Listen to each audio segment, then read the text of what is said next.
gentlemen, a great day. Here we are back inside the McLaren 600 LT, and in this video, I want to do something I've been working towards for so many months now. Actually, it's full year.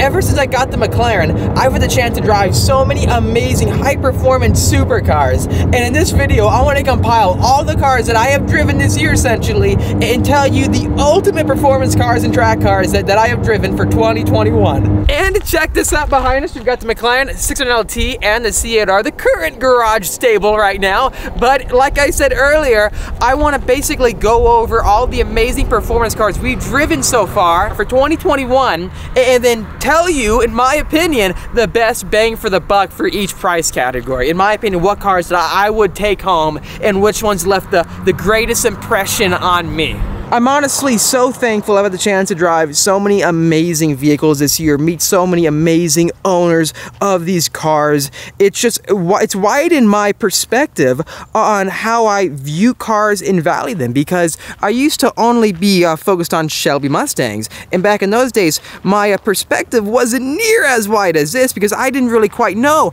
how some of the Porsches lined up or mid-engine supercars lined up against each other, but now I do, so I can share this knowledge with all of you so we can all learn together. In my opinion, there's no reason why each and every one of you shouldn't be fans of every make and model out there, because the best thing you can do in life is to broaden your perspective on things, learn and embrace change. You can try to find a way to rent an exotic car or have a friend of yours take you out for a spin, because a lot of the time what I've experienced is that people who aren't so much of a fan of Ferraris and McLarens, and to say they break down all the time, have never experienced one and don't know much about them. So that's basically, again, what this video is trying to do. Broaden all of your perspectives on these amazing vehicles, because every car in its own way is special. So in this video, we're gonna go over Ford, Chevrolet, Dodge, and then to the Italian brands, that being Ferrari and Lamborghini, also to Germany, Porsche, and then Audi, and then Britain, which is AKA McLaren with this bad boy, and other McLaren models, as you can see right in front of us. Alrighty, here we go, closing up the McLaren 600 LT, turning it on. This car has not gotten old for me at all, after all this time. It's like Luke Skywalker becoming one with the Force. This is me with this car. It speaks to me during every phase of a corner, which makes it so much fun, quite honestly. And you can instantly see like the whiplashes you get in sport mode when I accelerate. It's honestly so addicting. The entire car vibrates in the middle of a corner. You hear that? I love it, absolutely love it. So to kickstart this video, I'm going to take a few corners a little bit more briskly. After driving all the McLaren models there are out there, that being the McLaren 765 LT, the McLaren MP412C, the McLaren 570S, the McLaren 600 LT, the McLaren Elva, let's break these down with price point. Oh, I forgot, the McLaren 720S, we drove one of those recently too. So I have to start off like this. If you are interested in a sub $250,000 car, or right around that price bracket, and you are looking at a McLaren, the McLaren 720S and the 600 LT are honestly neck and neck.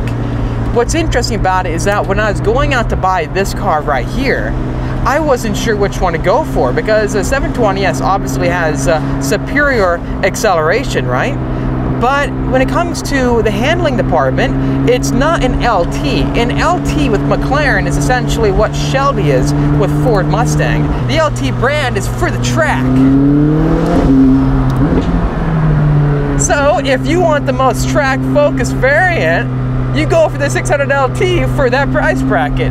And quite honestly, the McLaren 600 LT easily out-handles the 720S. The 720S so beats it marginally for the acceleration going straight out of a corner. So it all depends on what you're after. If you want the car for the street that's much more dailyable and much more easy to drive, the 720S is that car. If you want a car that you get inside and it's a sense of occasion, it's alive, the car shakes, the car vibrates, it comes alive. This car is what it is. Hear the pops and the crackles, it's so much fun.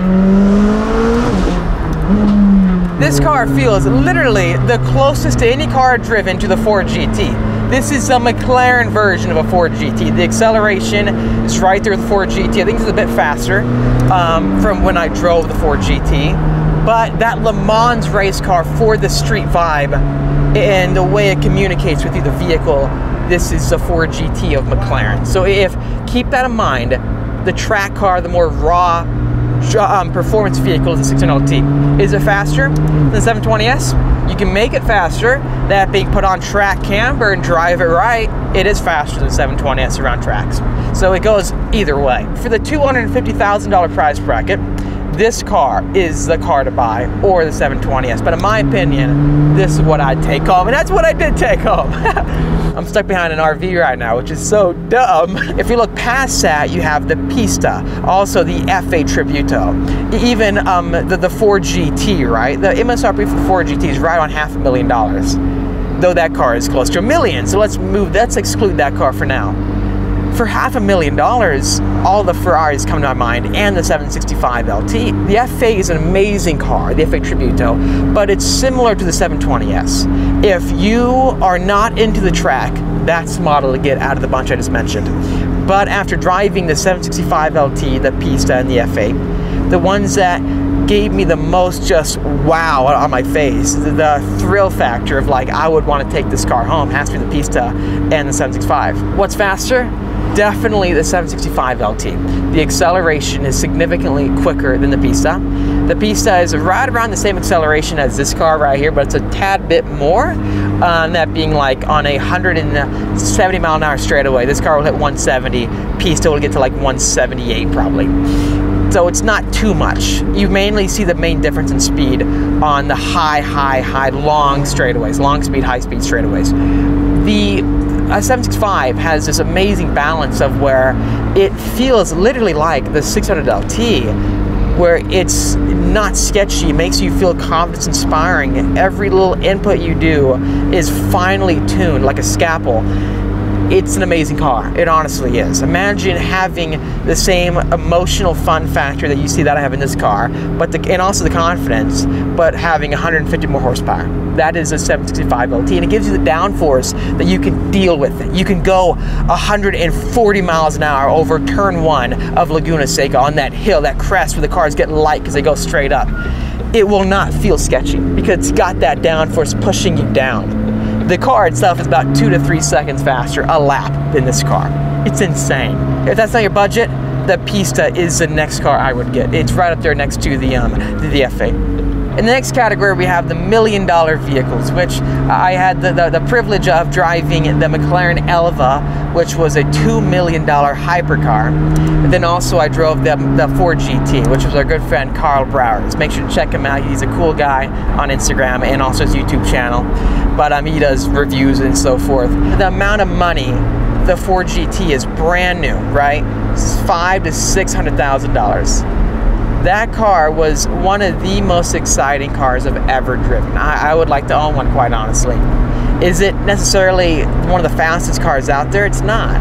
So that is why some of these vehicles, it's all based on your perspective. The Ford GT feels rock solid on the road. You can feel the suspension working. You can feel the carbon chassis communicating every single ripple with the suspension going throughout the car.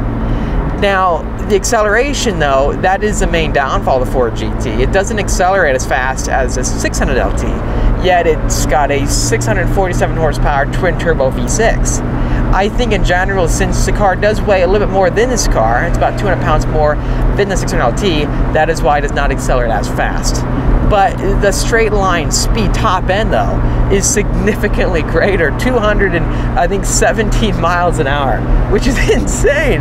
Driving the car, it sounds amazing. Everyone who says the Ford GT is the worst sounding exotic, well, a supercar there is totally wrong. You haven't driven one.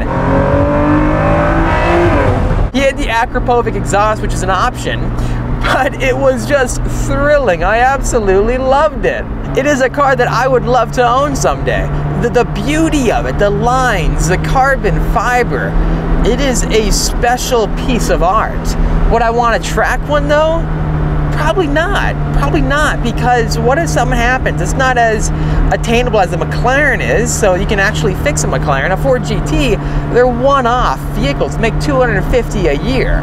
So that is why the Ford GT is not the best supercar in my opinion, if your intent is to use it at its limit all the time for the track. But other than that, it's an amazing car if it's just another vehicle you want to add to your collection. The Elva is the same thing. It's not a track car. It's mainly, it goes in the garage of someone who owns a Bugatti Divo, if that makes any sense. The $1 million cars, ones that impressed me the most was the Ford GT. And here we go, getting out of the McLaren 600 LT. It's pretty windy out here, but check out this view right in front of us.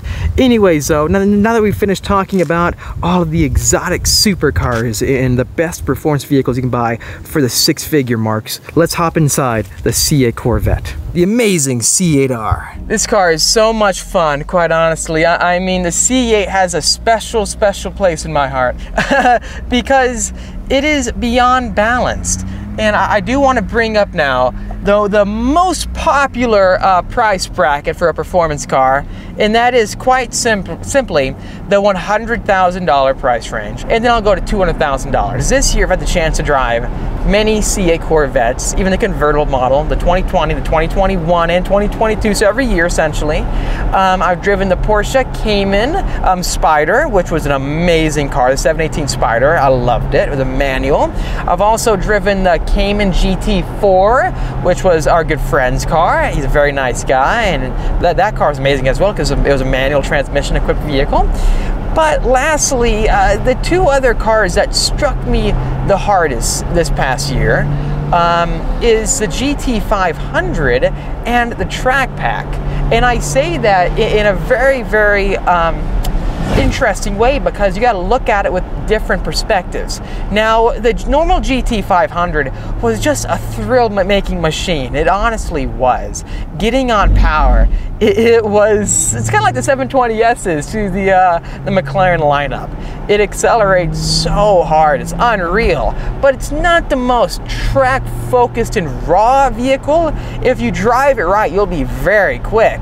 But you just gotta know that your right foot, you gotta be careful because you can't overdo it.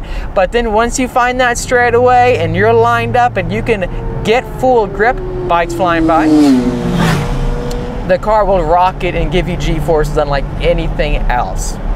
Now, out of all the cars I've driven that are less than $100,000, what would I really take home? See, this is a hard one because if you are focused on straight line performance and you never go to the racetrack, the normal GT500 is one of the best cars you could possibly buy. It's just a thrill. But if you want the track-focused feel and you're not too comfortable with a mid-engine vehicle, and you are a Mustang die-hard person, the Track Pack is the ultimate car to buy, and you can buy that for less than $100,000.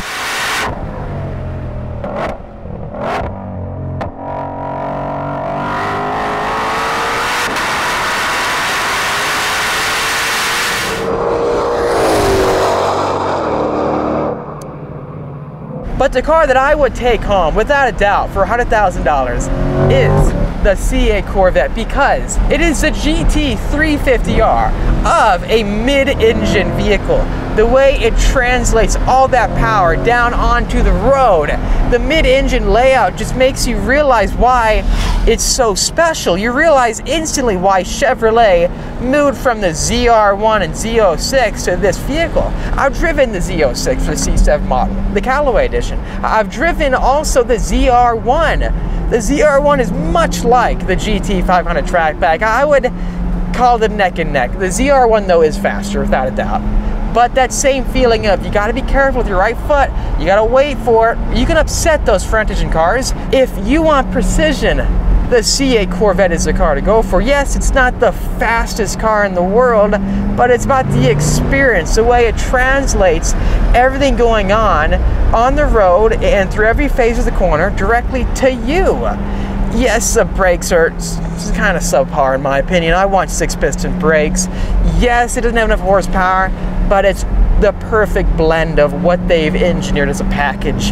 When you drive it fast, it will never give you too much of one thing. That is, if you put on the track camber you will be completely set in every single way. However, let's change our tune. Speaking of vehicles that are over $100,000 to $200,000, this past year in the channel, if you've seen the reviews, we've driven the NSX, which that car was a lot of fun on track and also on the street.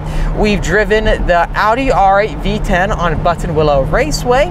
We've also driven the Huracan LP580-2, the rear-wheel drive version of the Huracan, and we've driven the Dodge ViperACR. Right away, you may be going like, well, Austin, the ViperACR was the fastest one. That's gotta be the car you want to take home, right? Well, it kind of goes in interesting ways. Because the ViperACR, driving that car through the canyons, it accelerates pretty good. It's definitely faster than this car. It's got 600 horsepower with its V10. But it's a bit too much of a race car for the road. And a lot of people have said that. And I'm the kind of guy who, I want the most aggressive thing out there for the street. And that car is a bit too much for me. It honestly is. It's very low, and the steering ratio is so instantaneous. I felt like if I barely turned the steering wheel, the whole car would, you know, I'd get into the left lane or something like that. That car is a special car on the racetrack, but it's not going to be the most cost-effective car to own. And it was a fun car. It's very much of like the 4GT for the 05, 06 models that I've been in, because it's an occasion. It feels unlike anything else with the cockpit, how tight it is, how long that hood is.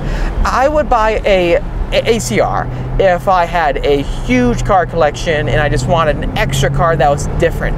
But it's not as user-friendly as, you know, the R8 is, or the NSX. The R8, the one I drove, didn't have the most aggressive seats, and going on track with it, it felt amazing with its V10 and the sound. It's very much like the Lamborghini.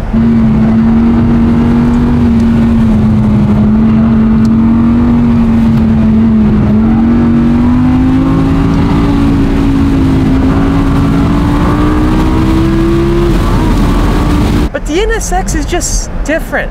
It's a fun and exciting car that is unlike any other vehicle on the road. So when you get inside of the NSX, you have the hybrid systems helping you out and accelerating out of like a dig and so forth. It feels great, but on track, I didn't notice any of the gains necessarily for being a hybrid.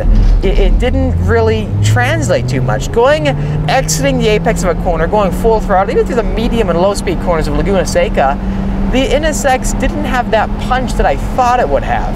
It honestly felt like it was too toned back, too tuned down, if that makes any sense. The steering ratio isn't that quick. When you turn, the chassis doesn't respond as quickly as a CA Corvette would, and it's very much of a vehicle that you have to learn. Though most of my complaints have been fixed with the new NSX Type S. Our good friend is getting it, and he says that we can test it out, which is going to be awesome. But the NSX was just one of the most fun cars I've ever experienced, because it's just so unique, and it changed the automotive scene. It was the first official car that brought what the P1 is, the 918 is, to the average enthusiast. The car I would take home, though, without a doubt, versus all those other cars, would be the Huracan LP580-2, because used, you can get it less than 200 grand, and it gives you enough of a raw nature, whereas it's basically like a CA Corvette. It'll be comfortable on the street, but then it'll speak to you going fast, and it is, in my opinion, the most fun car for sub $200,000. No car screams like the V10 that you find in the Huracan. The seating position, it feels like an occasion, and the DCT is extremely sharp, extremely fast, and the car can handle the horsepower. It's not too much. In summary, the vehicles that have impressed me the most this past year has to be the CA Corvette, the Pista, the Ford GT, the F8, the NSX, especially the 765 LT, then also the 600 LT. Lastly, the GT2 RS. That is a car that I would love to own. I would take that car home. If your price point is around 300 grand, the GT2 RS is just an amazing bargain. You can feel the downforce. It feels like the ACR Viper, but then not too track focused, but has 700 horsepower. Anyways, hope you enjoyed watching this video. I know this is it's a lot I'm talking about, and it's much more of like a talking format. I'm gonna make a much more of a specific breakdown, like much more analytical with lap times and speeds. I'll rate everything, and you'll find that in the next video. But this is just a preliminary kind of me expressing to all of you, talking about all the cars we've driven this past year on the channel and the vehicles that have impressed me the most.